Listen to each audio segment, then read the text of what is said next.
Over the weekend, a massive protest led by the Parkland school shooting survivors took place, and to say that it was a success would be an understatement because according to Vox, March for Our Lives was one of the biggest youth protests since the Vietnam War, with more than 1 million people taking to the streets to demand gun reform across the nation, with hundreds of thousands marching in D.C. alone. And they made so much noise that the mainstream media surprisingly was forced to pay attention.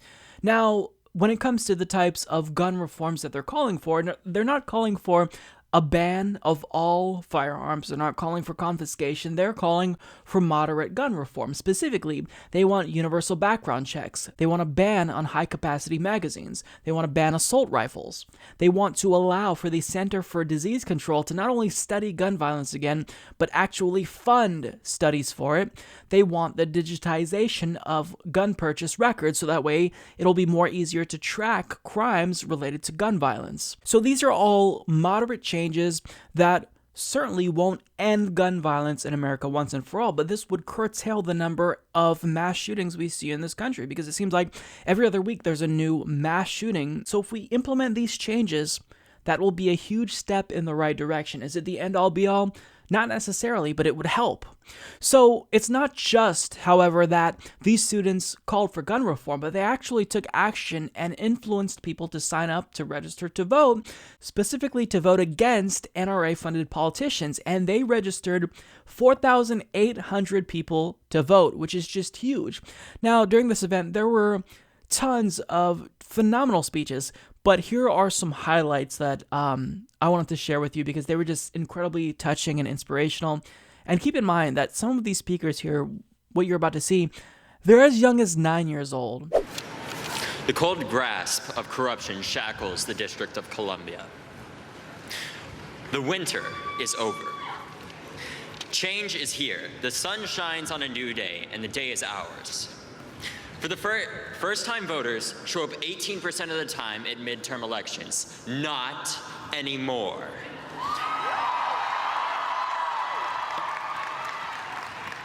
Now, who here is going to vote in the 2018 election?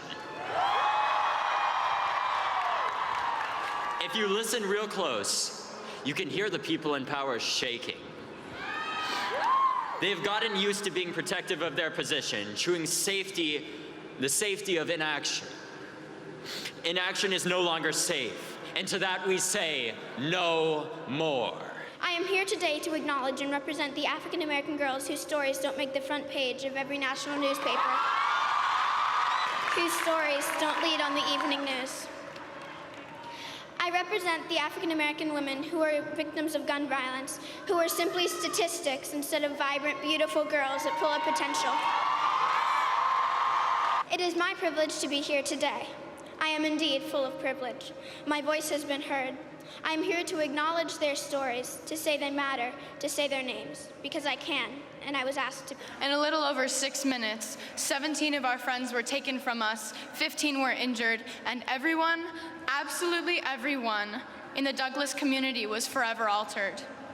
Everyone who was there understands. Everyone who has been touched by the cold grip of gun violence understands.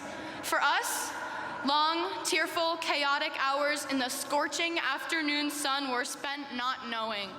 No one understood the extent of what had happened. No one could believe that there were bodies in that building waiting to be identified for over a day. No one knew that the people who were missing had stopped breathing long before any of us had even known that a code red had been called. No one could comprehend the devastating aftermath or how far this would reach or where this would go. For those who still can't comprehend because they refuse to, I'll tell you where it went. Right into the ground, 6 feet deep. 6 minutes and 20 seconds with an AR-15, and my friend Carmen would never complain to me about piano practice. Since the time that I came out here, it has been 6 minutes and 20 seconds. The shooter has ceased shooting and will soon abandon his rifle, blend in with the students as they escape, and walk free for an hour before arrest. Fight for your lives before it's someone else's job. And to those politicians supported by the NRA that allow the continued slaughter of our children and our future, I say, get your resumes ready. We are going to be a great generation. Now I'd like you to say it like you really, really mean it. And let's take this to midterm elections, because without the persistent heat, without the persistence of voters and Americans everywhere getting out to every election, democracy will not flourish, but it can and it will. So I say to those politicians that say change will not come, I say we will not stop until every man, every woman, every child, and every American can live without fear of gun violence. And to that I say, no more.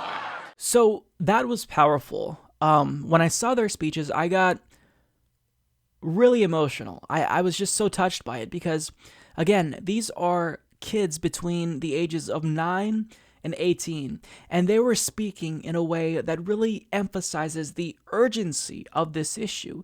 It's not something that they are calling on to be aspirational. We just need to incrementally move towards the direction of, stricter gun laws. They're saying, do it now, because that's what's needed. If you truly want to save children, if you truly care about lives, then you need to pass gun reform legislation now. And some state legislatures actually responded by passing gun reform. New Jersey, for example, did. So, these kids are having a huge impact not only in the United States, but across the globe, because they made so much noise. Even foreign news outlets covered this briefly. It's huge. So, this is the next generation who will take power after millennials, Gen Z, and what I see here makes me incredibly hopeful, because currently, the political climate in the United States is so toxic. It's awful, really. Let's be frank, it's completely awful. But once millennials take control and we vote all of the older generations out who ruin this country, ruin the planet, ruin the economy, once we take power, then we're going to have to clean up the mess. And I have no doubt that Gen Z is going to come in and make this world a better place. Now, I know that sounds cliche. I know it sounds like a platitude, and it is to a degree, but what they're doing here, it's amazing. Again, I want to stress just how young these children are. 9, 11, 17, 18. This is huge. Kids are taking a stand, and for good reason. They don't want to be killed. They're going to usher in a new era in American politics where we no longer are afraid to say what's true. If politicians are corrupt, if they're taking NRA money and they're refusing to budge on policy because they're taking NRA money, well, they no longer get to basically hide behind a media who's complicit in their corruption, because this new generation knows what's at stake and they know why these politicians aren't acting. It's about the money. So I hope that this is a movement that doesn't just stop at gun reform and spreads to other types of policy issues, Medicare for all, climate change, because anytime you want to know why politicians aren't acting, you just have to follow the money usually, and you'll see exactly why they're refusing to do anything. It's because they're paid to not take action. So this generation has given me hope that we're going to stop this corruption once and for all in this country, and I couldn't be happier about it. Support this podcast by becoming a patron at patreon.com/Humanist Report.